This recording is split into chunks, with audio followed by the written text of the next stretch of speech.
Welcome everyone. Malaysia ভ্রমণের দ্বিতীয় পর্বে আজকে আমরা কভার করব বাটু কেভ এবং মালাক্কা টাউন। গতকাল আমরা গেংটিং হাইল্যান্ড, টুইন টাওয়ার্স এবং ডিনারের জন্য জালান আলোর কভার করেছি। So today let's go to Batu cave and Malacca town.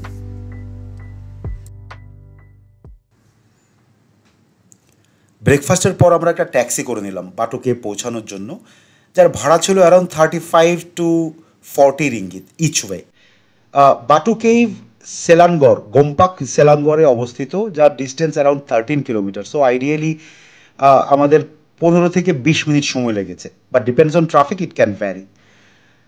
বাটু কেভের এন্ট্রি ইজ ফ্রি। মেইন যে কেভটা আছে, কেভ ক্যাথেড্রাল, সেই জায়গাটাতে এন্ট্রি ইজ ফ্রি। ভাই, আমরা কোথায় আসছি? বাটু কেভ। বাটু কেভের এখানে আমাদের কয়টা সিঁড়ি বেয়ে উপরে উঠতে হবে? 272। 272। Yeah.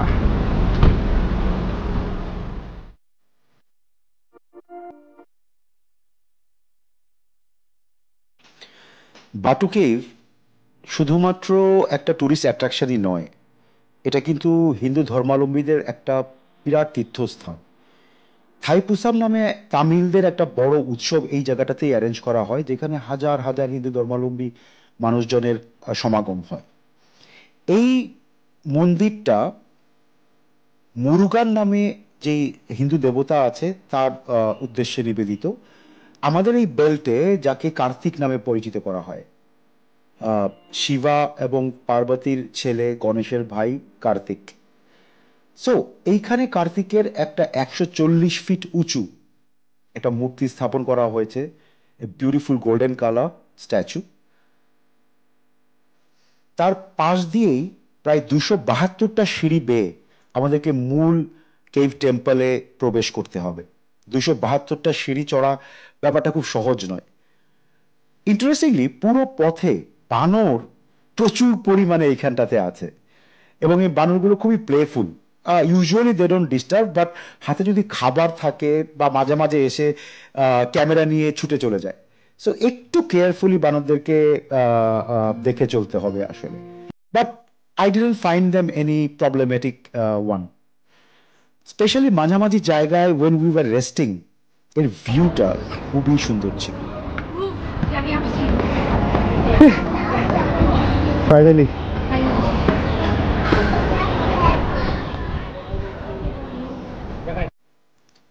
বাটু শব্দটার অর্থ হচ্ছে পাথর বা রক্স। লাইমস্টোনের পাথর দিয়ে তৈরি বলে এই পাহাড়টার নাম হয়েছে বাটু হিলস, এবং তার কেভগুলোর নাম বাটু কেভস। এখানে কিন্তু শুধু এই মেইন কেভটা না, আরো 3টা কেভ আছে, যার মধ্যে এন্ট্রি ফি আছে 5 থেকে 15 রিঙ্গিত পর্যন্ত।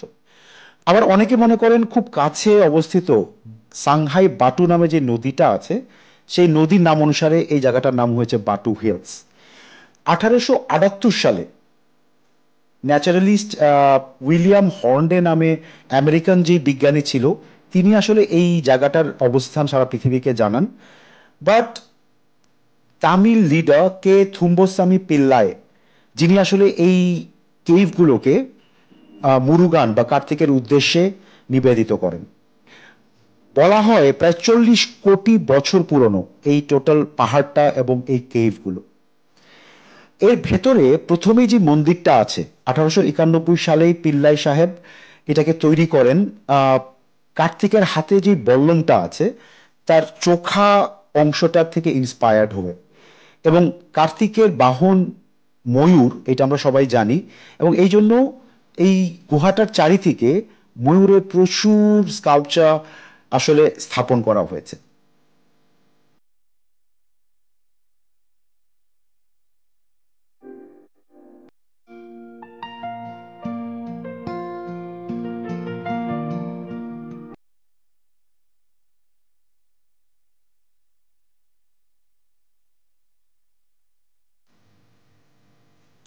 প্রথম ল্যান্ডিং কেভটার পরে আনুমানিক 40 থেকে 60টা সিঁড়ির মতো পার হয়ে আরেকটা লেয়ার অফ কেভ এরিয়া আছে, যার ওপরটা খোলা, এবং খোলা আকাশ থেকে খুব সুন্দর একটা আলো আঁধারির খেলা এই জায়গাটায় তৈরি হয়। এখানেও মন্দির রয়েছে, এবং একটা রেস্টিং এরিয়াও আছে। এই ফাঁকে বলে রাখি এখানে কিন্তু আরও দুইটা কেভ আছে, একটা ডার্ক কেভ, একটা হচ্ছে রামায়ানা কেভ। যেহেতু আমাদের হাতে সময় কম, আজকে আমরা আসলে ওই কেভগুলোকে এক্সপ্লোর করতে পারবো না। তাছাড়া একটা হাইকিং এরিয়াও আছে।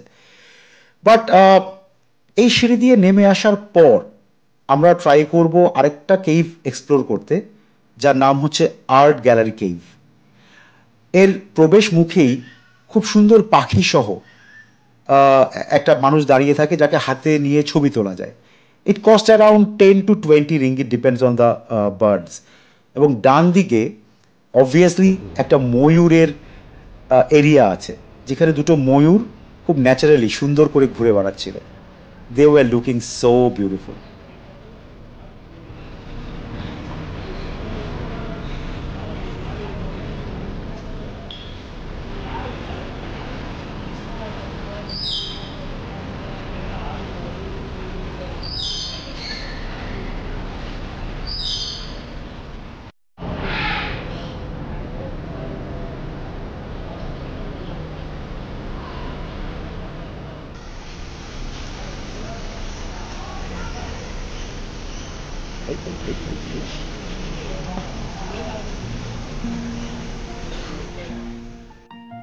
আর্ট গ্যালারি কেভটা সারফেস থেকে একটু নিচে অবস্থিত, আনুমানিক 6 থেকে 8 ফিট। বেসিকলি আর্ট গ্যালারি কেভটাতে হিন্দু দেবদেবীদের অনেক রকমের মূর্তি স্থাপন করা হয়েছে with a nice lighting ambience. It was a very colourful area. এবং মাঠের একটু নিচে হওয়াতে এর ভেতরের ওয়েদারটা ছিল খুবই ঠান্ডা। ইট ওয়াজ ভেরি কমফোর্টেবল। আমার কাছে কিন্তু বেশ লেগেছে, কালারফুল, লাইটস, ওয়েদার সব মিলিয়ে। যেহেতু আজকে আমরা রামায়ানা কেভ এবং ডার্ক কেভ এক্সপ্লোর করতে পারবো না, তো ছবিতে আপনাদেরকে জাস্ট এন্ট্রিটা দেখিয়ে দিচ্ছি, যেন আপনারা এখানে আসলে you can enjoy that area.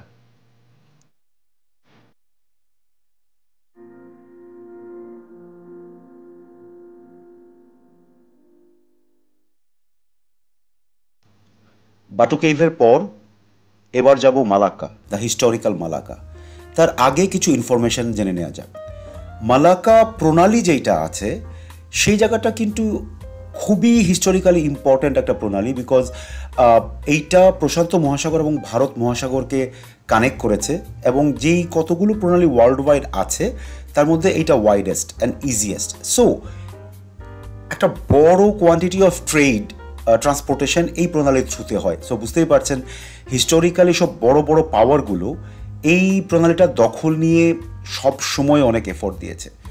Like 1511 সালে পর্তুগিজরা এই জায়গাটার দখল নেয়, 1641 সালে ডাচরা এই জায়গাটার দখল নেয় এবং 1824 সালে ব্রিটিশরা এই জায়গাটার দখল নেয়।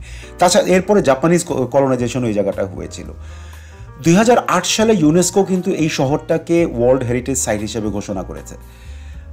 পরমেশ্বরা নামে এক সুমাত্রান প্রিন্স, যিনি পালিয়ে এসেছিলেন এই এলাকাটাতে এবং একটা মালাক্কা ট্রির নাম অনুসারে এই শহরটার নাম করেছিলেন মালাক্কা, এবং তাকেই আসলে বলা হয় ফাউন্ডার অফ দিস প্লেস।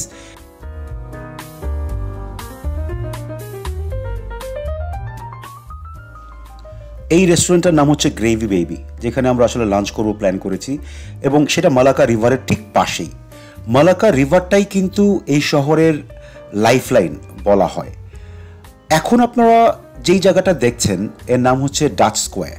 আসলে ডাচরা যখন এই জায়গাটা রুল করতো তখন ওরা এই পুরো এরিয়াটাকে তৈরি করা হয়েছিল অ্যারাউন্ড 1600 সেঞ্চুরি 1700 সেঞ্চুরি। এবং এইখানকার কিন্তু সমস্ত বিল্ডিংই লাল বলে আপনারা খেয়াল করছেন। এটা একটা মজার হিস্ট্রি আছে। ব্রিটিশরা যখন এই জায়গাটা রুল করতো বলা হয় যে তাদেরকে অসম্মান করার জন্য লোকাল মানুষ যারা আছেন তারা সমস্ত দেয়ালে পিক ফেলে রাখতো, পানের পিক। এবং তা থেকে বিরক্ত হয়েই আসলে ব্রিটিশরা সমস্ত বিল্ডিংয়ের রং লাল করে দিয়েছে। খুব ইন্টারেস্টিং।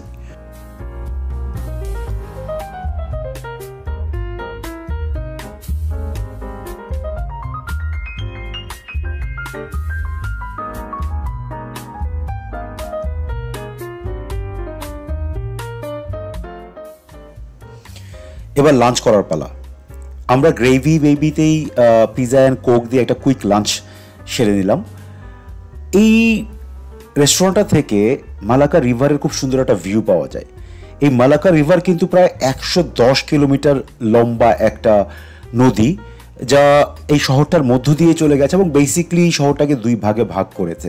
এবং এইটা একটা সময়ে এই এরিয়ার জন্য এটা খুব ইম্পর্ট্যান্ট ট্রেড রুট ছিল। সো মালাকা রিভার এর ভিউটা আসলেও খুব সুন্দর ছিল।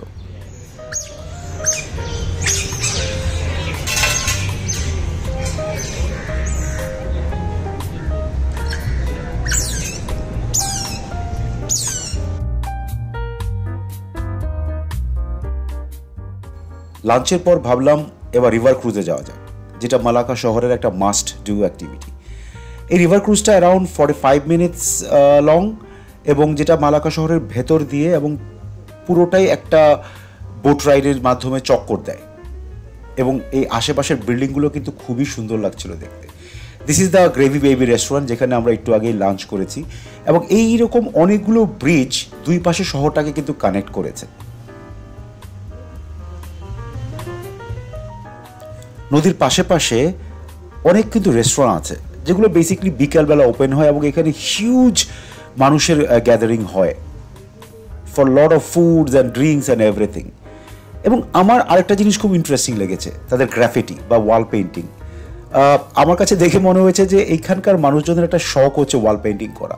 ইট ওয়াজ সো কালারফুল এবং যে সাবজেক্টগুলো নিয়ে ছবি আঁকা হয়েছে মেইনলি সালতানাতস, ডিফারেন্ট সুপার হিরোজ, খুবই দারুণ ছিল ওই জায়গাগুলো। এবং বেসিক্যালি নদীর পাড়গুলো কিন্তু খুবই কালারফুল, ইভেন বিল্ডিংগুলো দেখুন কি সুন্দর কালার করা।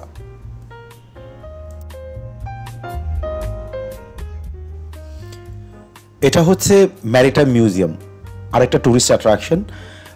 বেসিক্যালি পর্তুগিজ একটা ক্যারাক বা জাহাজ বা যুদ্ধ জাহাজ যেভাবে আমরা বুঝি, 400 টন ওজনের একটা জাহাজ যেটা ইন্ডিয়ান ওশনে একটা সময় দাপিয়ে বেড়াতো। নভেম্বর 1511 সালে এই ফ্লোরদোমার জাহাজটা ডুবে যায়। সেইটারই রেপ্লিকার মতো করে এই মিউজিয়ামটা তৈরি করা হয়েছে, প্রায় 34 মিটার লম্বা, 36 মিটার হাইট এবং 8 মিটার চওড়া।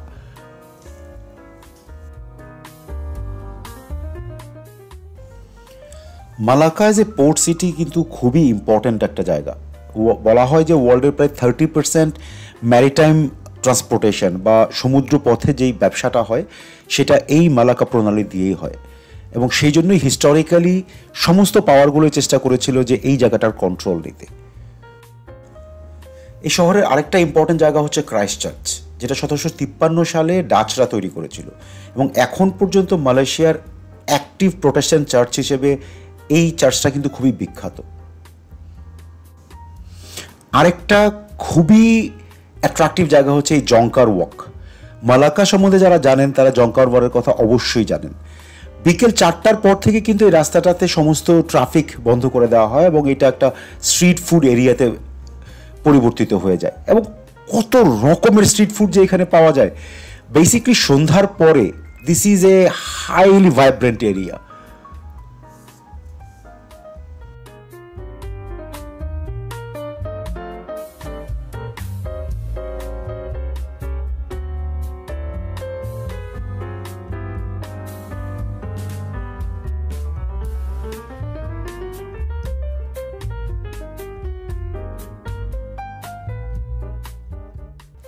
দেখতে দেখতে বিকেল গড়িয়ে সন্ধ্যা হয়ে এলো।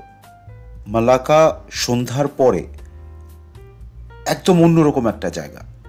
লাইটিং, ফুড, ক্রাউড সব মিলিয়ে it is a really really nice area.